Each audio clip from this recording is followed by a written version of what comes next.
আমরা যত দামি খাবারই খাই না কেন আমাদের বেশিরভাগ মানুষের কাছে এই একটা খাবার কিন্তু অনেক প্রিয়। নমস্কার বন্ধুরা, জিতুস মম কিচেনে তোমাদের আবারও স্বাগতম। তো আজ কিন্তু তোমাদের সঙ্গে শেয়ার করব ছোট মাছের একটা রেসিপি, ছোট মাছের চচ্চড়ি রেসিপি। তো ছোট মাছের চচ্চড়িটা আমি কিভাবে তৈরি করি তোমাদের সঙ্গে ডিটেলসে আজকে শেয়ার করব, যাতে তোমরা খুব সহজভাবে ঘরোয়া সব উপকরণ দিয়ে খুব তাড়াতাড়ি ঝটপট খেতে ইচ্ছা করলেই বানিয়ে ফেলতে পারো। তো দেখো, তার জন্য কিন্তু আমি আগে নতুন আলু কেটে নিয়েছি। আর নতুন আলু যেহেতু সেদ্ধ হতে বেশি সময় লাগে না, এই জন্য আমি কিন্তু আলুগুলো মোটামুটি একেবারে চিকন করে কাটিনি, তবে একটু মোটা রেখেছি। তবে যখন তোমরা পুরনো আলু দিয়ে এটা করবা তখন আরও একটু চিকন করে কাটতে পারো। তো তারপরে কিন্তু তার সাথে আমি অ্যাড করে দিলাম যে ছোটো মাছগুলো আমি আগে থেকে পরিষ্কার করে ধুয়ে রেখেছিলাম, সেই ছোটো মাছগুলো। আর তার সঙ্গে দিয়ে দিয়েছি বেশি পরিমাণে করে একটু পেঁয়াজ আর কাঁচা লঙ্কা। তো এখানে যেহেতু অন্য কোনো মশলা অ্যাড করা হবে না, এজন্য শুধুমাত্র এর মশলার ভিতর আমি কাঁচা লঙ্কা আর পেঁয়াজটাই অ্যাড করব। এই জন্য কিন্তু তোমার পেঁয়াজের পরিমাণটা কিন্তু একটু বেশি দেবে, আর কাঁচা লঙ্কাটাও বেশি দিলে ভালো লাগে, কিন্তু আমি অল্প পরিমাণ দিয়েছি যেহেতু বাচ্চা খাবে এই জন্য।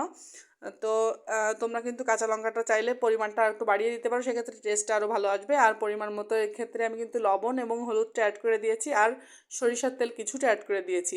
মানে যেহেতু আমি পরে আরও কিছুটা সরিষার তেল ইউজ করব, এই জন্য আমি মাখার সময় কিন্তু সরিষার তেলটা পরিমাণটা অল্প পরিমাণেই দিয়েছি। তো তারপরে কিন্তু আমি আবার একটা দেখলেই কড়াইয়ে চলে আসলো নতুন করে। তো তারপরে কিন্তু সেই কড়াইয়ে আমি দিয়ে দিয়েছি তেল, দিয়ে গোটা জিরে এবং একটা শুকনো লঙ্কা ছিঁড়ে দিয়ে দিলাম।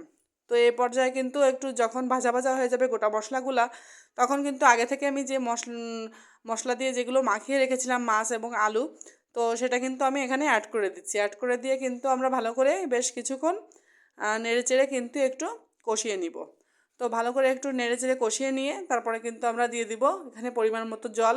তো জলের পরিমাণটা অবশ্যই কম দিবে, এটা বলার অপেক্ষা রাখে না, কেননা যেহেতু এটা চচ্চড়ি হবে, চচ্চড়ি মানেই কিন্তু একেবারে গা মাখা হবে, মানে ঝোল অতিরিক্ত থাকবে না। কেন জানি না আমার বরাবরই আসলে বড় মাছের থেকে ছোট মাছটা খেতে খুব ভালো লাগে।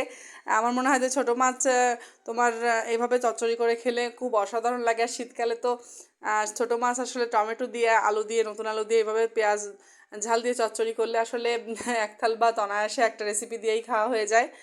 তো আশা করি তোমাদেরও আজকে এইভাবে রান্না করে খুব ভালো লাগবে। তো আমি কিন্তু ভালো করে নেড়ে চেড়ে দেখলে ভালো করে কষিয়ে নিলাম। এ পর্যায়ে যখন তেলটা ছেড়ে দিবে তখন কিন্তু আমি জলটা অ্যাড করে দিচ্ছি। আগে থেকেই বলেছি যে জলের পরিমাণটা অবশ্যই কম দেবে, জলের পরিমাণটা এখানে বেশি হবে না। আর যেহেতু ছোটো মাছ আর আলু, এটা কিন্তু সেদ্ধ হতেও বেশি সময় নেবে না। তো এ পর্যায়ে আমি কিন্তু জলটা দিয়ে কিন্তু ঢেকে দিব। ঢেকে দিয়ে খানিকক্ষণ জাল করে নিব। যখন ভালো মতো ফুটে উঠবে তখন কিন্তু আমরা ঢাকনাটা উঠিয়ে নিব এবং কিছু টমেটো অ্যাড করে দেবো, পাকা টমেটো এখানে অ্যাড করে দিয়েছি। তো টমেটোর পরিমাণটা আবার অতিরিক্ত দিবে না, তাহলে কিন্তু বেশি টক হয়ে যাবে। এখানে কিন্তু আমি বড় সাইজ ছিল বিধায় একটা টমেটো এখানে ইউজ করেছি। যেহেতু টমেটোটা বেশ বড় সাইজের ছিল, দেখো তারপরে কিন্তু আমি আরও কিছুক্ষণ জাল করে ঝোলটা কমিয়ে নিয়েছি। তো দেখো ফাইনালি এর কালারটা যেমন সুন্দর হয়েছে, তো খেতেও কিন্তু খুব অসাধারণ হয়েছিল।